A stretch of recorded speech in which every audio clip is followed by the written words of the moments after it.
தமிழ்நாடு காங்கிரஸ் சார்பில், அகில இந்திய காங்கிரஸ் சார்பில் நாடு முழுவதும் காங்கிரஸ் கட்சிக்காக பல்வேறு காங்கிரஸ் நலம் விரும்பிகள், காங்கிரஸ் தலைவர்கள், நண்பர்கள், காங்கிரஸ் குடும்பத்தைச் சேர்ந்த தோழர்கள் காங்கிரஸ் கட்சிக்கு பல்வேறு வழிகளில் தங்களுடைய சொத்துக்களை வழங்கியிருக்கிறார்கள். காங்கிரஸ் சொத்து பாதுகாப்பு குழு என்ற அமைப்பின் மூலமாக அந்த சொத்துக்களை பார்வையிடுவது, பராமரிப்பது, தேவைப்பட்டால் சொத்துக்களை மீட்டெடுப்பது என்று ஒரு திட்டம் வைத்திருக்கிறோம்.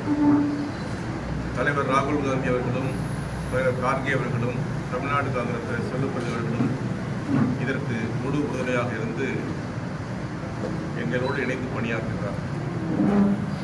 எங்களுடைய நோக்கம் காங்கிரஸ் கட்சிக்காக வழங்கப்பட்ட சொத்துக்களை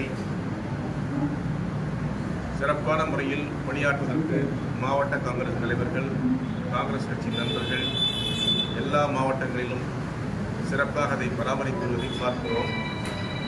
மேலும் சில இடங்களில் எங்கள் சொத்துக்கள் இன்னும் பராமரிப்பு செய்ய வேண்டிய அவசியம் இருக்கிறது.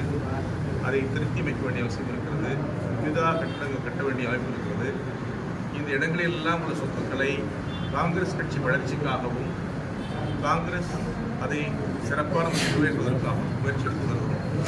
அதன் ஒரு பகுதியாக இந்த காலையிலிருந்து திருவாரூர் மாவட்ட தலைவர் வழியாக பல்வேறு இடங்களில் பல்வேறு சொத்துக்களை பார்வையிட்டு வந்திருக்கிறோம். இப்பொழுதும் இங்கே திருவாரூரில் இதை பார்த்திருக்கிறோம். இது தொடர்ச்சியாக இன்றும் நாளை மறுநாள் இப்படி தொடர்ந்து மாநிலம் முழுவதும் உள்ள சொத்துக்களை பார்வையிட்டு பராமரித்து அதை சீர்படுத்தி காங்கிரஸ் கட்சியின் வசம் ஒப்படைப்பது எங்களுடைய கடமையாக இருக்கிறது. அதற்காக மீட்டெடுப்பதுன்னா சில இடங்களில் ஆக்கிரமிப்பு இருக்கிறது, சில இடங்களில் காங்கிரஸ் நண்பர்களிடத்தில் இருக்கிறது, சில இடங்களில் காங்கிரஸ் அல்லாதவரிடத்தில் இருக்கிறது. இதெல்லாம் இருக்கிறதான செய்யும். அதெல்லாம் பெரும்பாலான சொத்துக்கள் எங்கள் வசம் வந்து கொண்டிருக்கிறது. ஒன்றும் பிரச்சனைலாம் இல்லை. இப்போ மீட்டெடுத்து கட்சி பயன்பாடு கொண்டு வருவீங்க.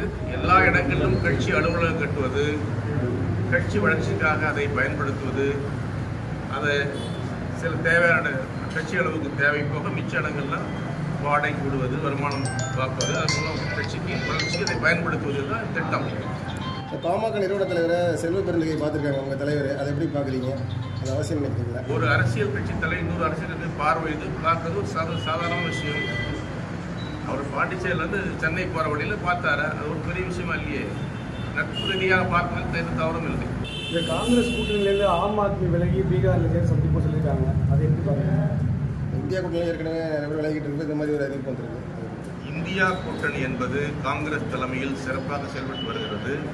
இந்தியா முழுவதும் தமிழ்நாட்டில் இந்தியா கூட்டணி திராவிட முன்னேற்ற கழக தலைவர் முதல்வர் தலைமையில் மிக சிறப்பாக தமிழகத்தில் வெற்றி கூட்டணியாக வளம் வந்து கொண்டிருக்கிறது.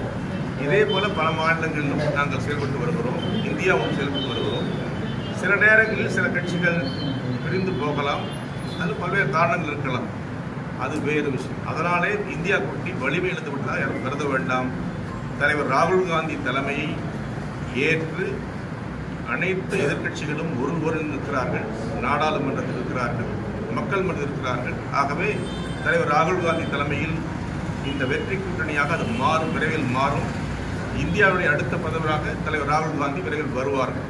சமீபத்தில் லாக்அப் டெத் நடந்துச்சு அஜித்குமார். அதில் வந்து மார்க்சிஸ்ட் விரோதிகள் கடுமையான கண்டனம் தெரிவிக்கிறது. காங்கிரஸ் கடுமையான கண்டனம் தெரிவிக்கல. காங்கிரஸ் தலைவர் நண்பர் சொல்லப்பட்டதை கண்டனம் தெரிவித்திருக்கிறார். எங்கெல்லாம் தவறுகள் நடந்தால் அதை கண்டிக்கிறோம். அதே நேரத்தில் எங்கள் தோழமை கட்சியான திராவிட முன்னேற்ற கழக தலைமையில் ஆளும் அரசு தேவையான நடவடிக்கைகளை எடுத்து வருகிறது, உறுதியான நடவடிக்கை எடுத்து வருகிறது. ஒரு மாவட்ட அளவிலான கண்காணிப்பாளர் எஸ்பி போன்ற பதவிகளை உள்ளவர்களையே பதவி நீக்கம் செய்து வைத்திருக்கிறது என்றால் அது உறுதியான நடவடிக்கை என்று பார்க்க வேண்டும். அதிமுக பிஜேபியோட கூட்டணி சொன்னாங்க, திரும்ப கூட்டணி வச்சிருக்காங்க. அதை எப்படி பார்க்குறது? கூட்டணி எவ்வளோ தான் இருக்குமா? எப்படி இருக்கும்? ஒவ்வொரு கட்சிக்கும் என்ன செயல்பாடு எடுக்க வேண்டும் என்று அவர்கள் முடிவெடுக்க வேண்டும். மற்ற கட்சிகளால் நாங்கள் தலையிட முடியாது. யார் யாரோடு கூட்டு வைக்க வேண்டும் என்று அந்தந்த கட்சி தலைவர்கள் முடிவெடுத்தால் அதில் நாம் தடுத்து நாங்கள் யார்? நாங்கள் எங்களை பொறுத்தவரை எங்கள் கூட்டணி மிகச்சிறந்த கூட்டணியாக இருக்கிறது, வெற்றி கூட்டணியாக இருக்கிறது, தமிழ்நாட்டு மக்கள் விரும்பும் கூட்டணியாக இருக்கிறது. அதன் காரணமாக பஞ்சாயத்து தேர்தல், சட்டமன்ற தேர்தல், நாடாளுமன்ற தேர்தல் போன்ற தேர்தலில் மாபெரும் வெற்றியை தமிழ்நாட்டு மக்கள் எங்கள் கூட்டணிக்கு வழங்கியிருக்கிறார்கள். அதன் வழியாக தமிழ்நாட்டில் 4 சிறப்பான ஆட்சியை நம்முடைய முதல்வர் செய்து வருகிறார்.